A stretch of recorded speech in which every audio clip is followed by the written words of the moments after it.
Okay, there's this thing going on about the fact that if you have a revolver, that somehow you're going to have so many multiple attackers that you're not going to have enough shots to take out all the attackers.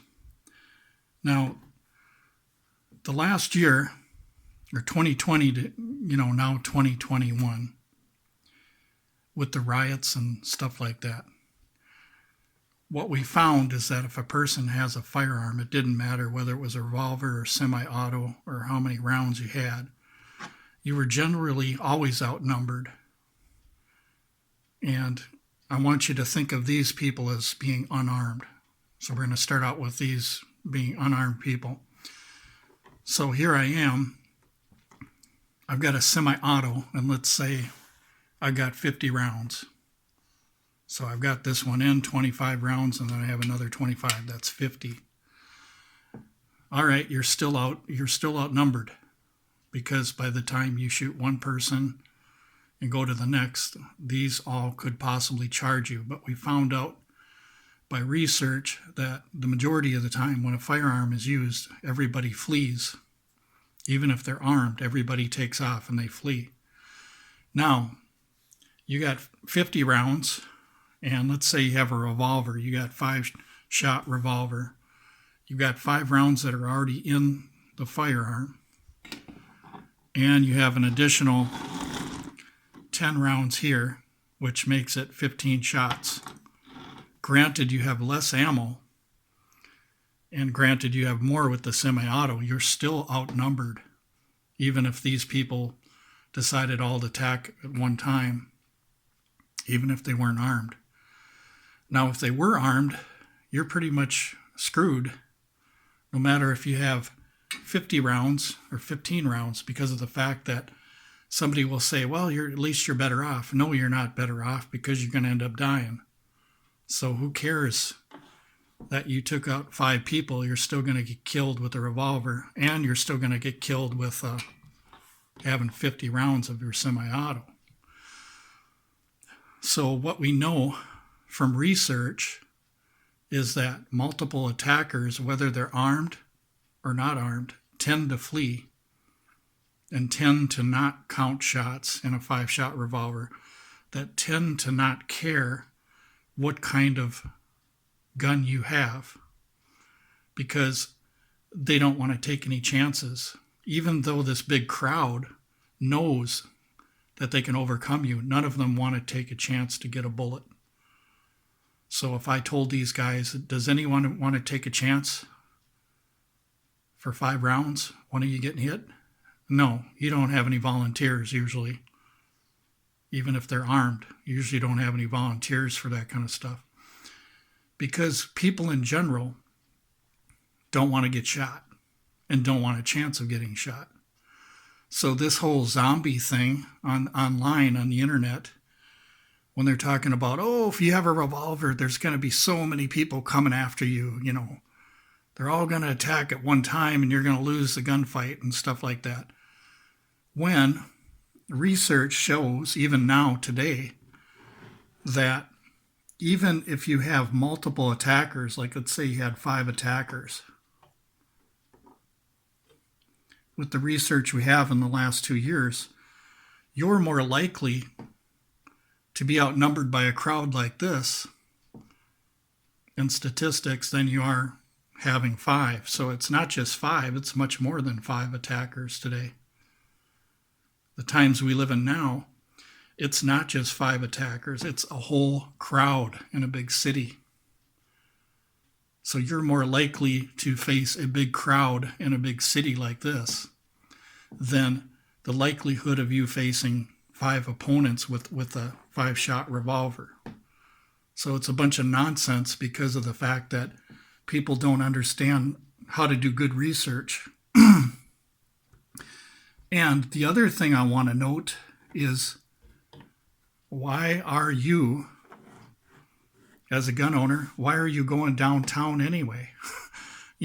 Why are you going into a dangerous area? You guys know who John Farnham is. You know that he's always made statements like this. Don't hang out with stupid people, going to stupid places, doing stupid things. You're not a stupid person. So why would you put yourself in danger when you didn't have to put yourself in danger? The reason why you have a firearm is for last resort, but you're going to go mind your own business. You're not going to butt in to business like this if you don't have to, because you're wise. And the whole thing about gunfights is the objective is not to get into one, not to get in a gunfight. So once again, the odds right now that we've had over the last 2 years with real world statistics that show us the odds of what's going to happen, the odds of you having 5 attackers or more with a revolver are much less than the odds of you having 50 to 100 attackers, because the way things have changed now is that people are traveling in bigger and bigger groups now because of riots and protests and stuff like that. So when a person says, I'm better off because I have more ammo, that's just not true, because of the fact that you can still be overwhelmed no matter what your mag capacity is, whether you have 50 rounds or 15. What it's about is that it's more about you as a gun owner and your tactics and the things that you do when you know that there's going to be a gunfight or you're in the middle of a gunfight. What you're going to do is you're going to avoid the situation and take cover is what you're going to do. You're going to back off. You're not going to go out in the middle if you don't have to. You're going to be wise and you're going to stay behind cover. And retreating actually isn't a bad thing, because of the fact that all retreating is going to a position where you can fight. So retreating isn't always bad like people think it is. Retreating sometimes can actually save your life, because you're going from cover to cover and you're backing off because you know that you can't take on all these by yourself. So that's what I'm saying. So when somebody says, something online and they text something in the column saying, well, revolver, what about all these multiple attackers? They're all going to come after you, It's like they're saying they're all zombies. Well, what we learned in Minneapolis, Lake Street, I used to work down on Lake Street, so I know, because where the violence really was, I've been there and I know what happens. Minneapolis, okay, downtown, what you'll find is that these big crowds, even though they're kind of scary in some ways, they're mostly unarmed, and they're not zombies like you see on TV that keep coming and keep coming and keep coming and keep coming. And that's what they're trying to say online, is that a guy has a revolver. He has a revolver, and these guys are coming and keeping on coming after they get shot, like some kind of zombie or something. So what they're doing is they're making up stuff in their head. They're not using good logic and good reasoning and stuff like that. Because although you're outnumbered, the reaction of the people isn't what you think. Normally the reaction is all these people are going to scatter whether they're armed or not, because nobody wants that 1 in 5 chance of getting hit. So if we took all these guys Minnesota skydiving and jump out of a plane, and we tell them, 5 of you guys, your chutes, we packed them up, but 5 of them are not going to open. How many of you want to go skydiving? Do you want to take that chance? I don't think so. So why would you take a chance with a guy with a revolver? Do you want to get hit? No. So this whole multiple attacker thing is a bunch of trash. It's not based on facts. It's based on feelings. And even Claude Warner, which has done the most research and 15 to 20,000 actual cases where people have defended themselves with firearms, even Claude Warner knows that doom just because you have a revolver just isn't, the facts just aren't there. I mean, granted, your logic might think he's only got 5 shots. No. You got 5 shots, but you also have a speed loader with you. So it's, people keep looking at revolvers like they're only a 5 shot. They aren't. You have more ammo. Okay? And even if you did only have 5 shots and no speed loaders and nothing else, the evidence shows that the majority of the time, no shots are fired from your revolver. Or if a shot is fired, everybody takes off. And what they do is they try to compare it to law enforcement. And I'm going to show you the difference between law enforcement with a revolver and a private citizen. A private citizen has an encounter with, let's say, 3 armed suspects here. I'm going to call them suspects because they will be eventually. Okay, so what the private citizen, we're comparing law enforcement with the private citizen now. What the private citizen is going to do if he's trained with his revolver and he knows what to do, and I recommend that everybody has training. What he is going to do is when he gets in a confrontation with these guys, he's going to take out one of them, but he's going to seek cover right away. If this guy goes down and these 2 run away and they're armed and they go hide, that's a success because you only have to cover your position. You don't have to give chase. Now, let's compare this to law enforcement. Law enforcement needs more ammo and more resources because they have to go put on the cuffs of these 2 guys that fled, which means they're going to have more ammo. They're going to have bulletproof vests. They might even have to have a rifle. And they're going into a potential ambush because you're going to trouble as law enforcement, whereas a private citizen is going away from trouble. So it's quite different. And this is the thing that arguments online, they don't understand. There's a difference between law enforcement and the private citizen. You cannot mix the data. And Claude Warner had shown some of that because me and him are a technical professor, they call him. Me and him are similar in our logic and our study, our deep study on defense situations of only private citizens. And even the ones that have been trained, we separate the ones that have been trained versus the ones that have no training, that have defended themselves, like in a home invasion or some other scenario. So let's go to law enforcement now. Okay, we're gonna replay this. Okay, law enforcement guy. Let's say that he has a revolver. Let's put him back in time. Okay, many years ago, decades ago. A police officer has a revolver. He takes out one guy. He goes down. Okay. These 2, they flee. But now,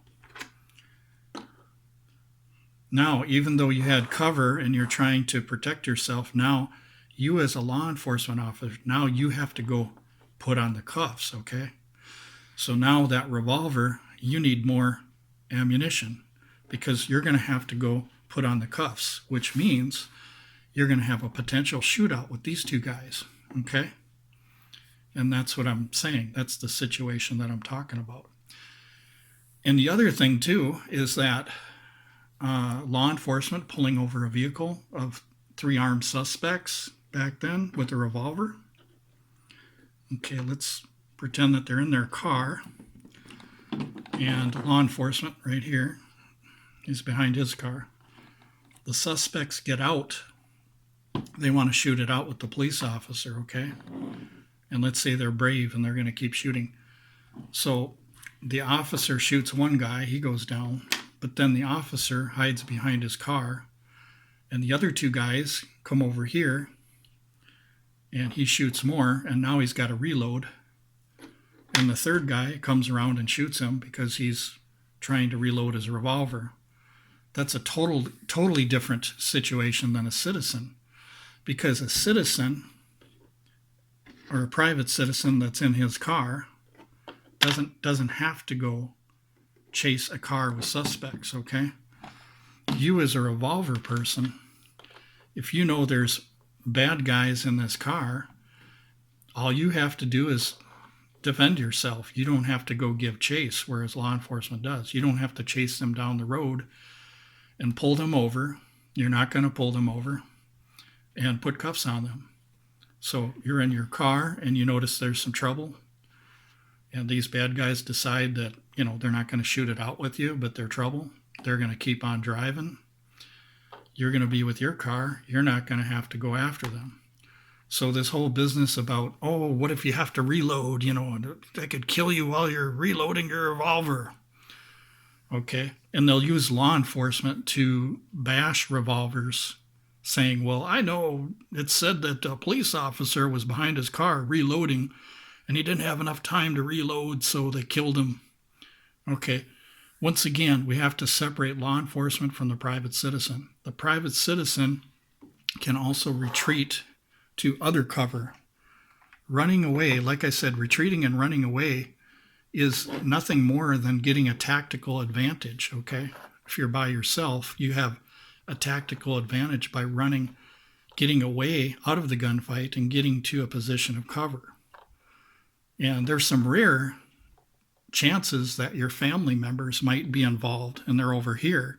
Now, I understand that, but that's very rare that you're going to have to go up here and protect your loved ones that are over there and have a shootout with 3 guys. That's usually not how it goes down.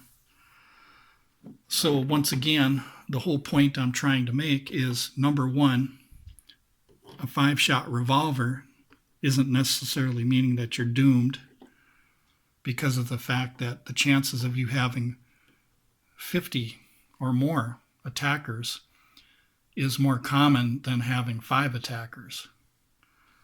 So having more ammo, is it good? Yeah. Nobody complained about having too much ammo. But the fact is you have to separate it from military and law enforcement, because the role of military, law enforcement, and a private citizen are completely different from each other. Military is the same as law enforcement. You have to go find the enemy. You go to him, you go to trouble. And then law enforcement has to go to trouble. What do you have to do? You can avoid. You can take cover. You can get out of there, okay?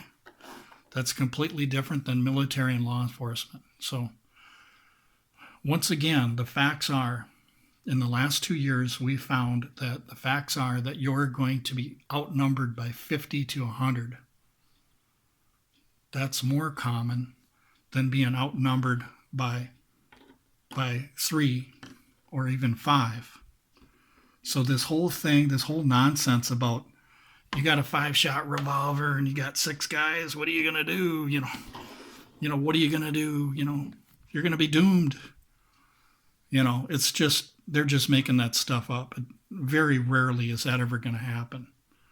And even if it does, it doesn't invalidate the fact that revolvers like Claude Warner and other guys that have done the real research found out that it didn't matter what kind of firearm he had or even the mag capacity. It was more about the person and how you do when you're in a gunfight. For instance, did you cause the trouble? Did you go towards the people? Okay, that's different than just staying behind cover and staying out of the trouble. So that's why when we do research, we have to ask the question, number one, are you a good citizen? Are you staying out of trouble? Do you have any training? And if you have training, how do you use your tactics?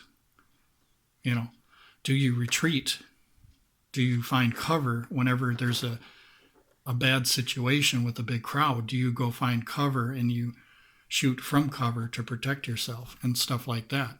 And then also the training as far as, can you reload a revolver? Are you wise with your ammunition? Do you know how to use your ammunition? Not using your ammunition up when you're shooting to get to cover, but firing a shot or two and then getting to cover. So, and you don't want to be out in the open. You want to use your cover to your advantage. Cover is one of them things that's always around us everywhere we go. Now, there might be times when you're out in the open, and that's understandable. But even if you're out in the open, you're still outnumbered. If they were unarmed or armed, you're still outnumbered with 50 rounds.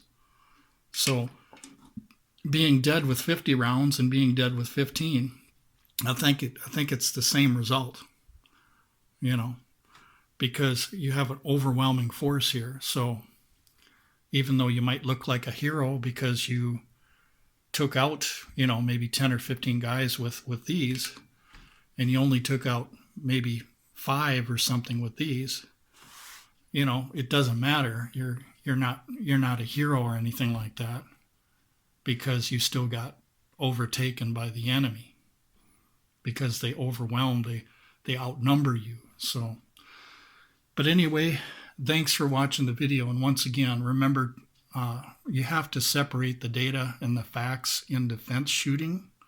You have to separate law enforcement, military, and even gangs. You have to keep them out of the research. What you're interested in is the private citizen that has a revolver or a semi-automatic, that had training and that knows how to use their firearm and has some tactics and knows what to do. And like John Farnham was saying, they don't hang out with stupid people, going to stupid places, doing stupid things. Okay?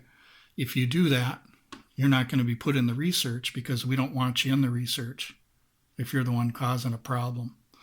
If you're going to a bar, we're not going to count you for research because you're getting drunk and you're getting into a shootout.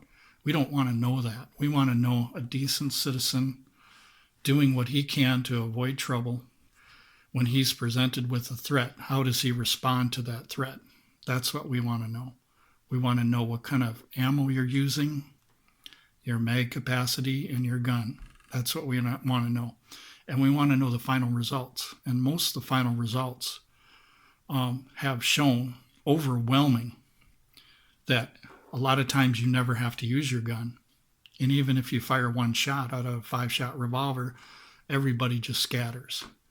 And I know this for a fact, because being that I was from Chicago and I have friends in Compton and Anaheim, California, I can tell you that whenever a shot goes off, it doesn't matter how many people are around, they all scatter. So very rarely will somebody run towards gunfire that doesn't have a firearm. Even ones that do have a firearm, it's just not common. So a lot of these guys on the internet, they make up one situation where a guy was outnumbered, and they take that to mean that every time you're outnumbered, you're going to have the same results. You're doomed. You're doomed if you have a revolver, a 5-shot revolver. And it's just nonsense. It's not anything about the facts. It's about feelings. And one thing we want to do with feelings is we don't want to mix feelings with facts, because you may feel that a revolver or even a .22 isn't effective in a defense situation, but it doesn't matter what you feel. Your ballistics gel doesn't matter, or expansion, penetration, and muzzle energy and stuff like that. What we want to know the final result of the defense situation and what happened. So it's, in most cases, it's not even about the caliber. It's not about the mag capacity. In most situations, it's about how you handle the defense situation. And even if you have a defense situation, chances are that all of these people here don't want to get involved, whether they're armed or not. They just don't want to get involved. And we've seen that evidence on the streets in all the major cities and the riots. We've seen the evidence with Kyle Rittenhouse, who was protecting some property. He was outnumbered, okay? Everybody is going to be outnumbered. But whenever you start firing shots or you present your firearm to defend yourself, everybody starts scattering. So that's what you need to know. So more than likely, they're going to scatter. There's very rare times where people are going to come at you like a zombie after you hit them a couple times. Stuff about guys on meth being jacked up and stuff like that. Most of them things and them situations are law enforcement, and we don't want to mix law enforcement that has to go do a drug bust with the average private citizen. And that's why the .22, the revolver, and small calibers over the decades have been made to look like they're not effective. It's because the research was done on personal bias, cherry-picked, and gun writers doing quick research, not doing full-length research, would write books on this stuff. And a lot of you people believe anything that's published in a book. That's nonsense. There's a lot of lies in books that we have in our libraries. There's a lot of lies in books. There's a lot of inconclusive evidence in books. And we know that for a fact. So just because a famous author writes a book about a defense situation or defenses or defense situations or whatever, it doesn't mean that he's the final authority. The final authority on defense situations are taking all of the data, separating law enforcement, gangs, military, and just getting down to the private citizen. And we want to know if that private citizen was trained, or if he wasn't trained, what kind of gun he has, what kind of ammunition, how much ammunition he's carrying. We want to know them type of things. And along with that, the average number of shots fired in a defense situation. If we're going to talk about that, what we have to mention is this: how many shots were necessary in a defense situation. Because if you're a gang member and you're just praying and spraying, that data cannot be entered with the private citizen on how many shots were fired in a defense situation, because that's totally different. And law enforcement, the same thing. Law enforcement is going to fire more rounds because they need more resources, not you. So we want to know the average number of shots fired in a defense situation where you actually were thinking about your shot placement and not wasting your ammunition. Praying and spraying or panic shooting is not the kind of defense that we want to put into the data as far as number of shots fired. Because if a gang member just sprays 50 rounds, well, you can't enter that into the database for average number of shots fired in a defense situation, because he was purposely going into trouble, just shooting and praying and spraying. He wasn't an average citizen or private citizen just trying to defend himself, using as little ammo as he could, but yet being effective and being wise with his shots. So we have to understand that part. But thank you very much for watching, you guys. So I hope you think about this and consider what I'm talking about here. Thank you very much.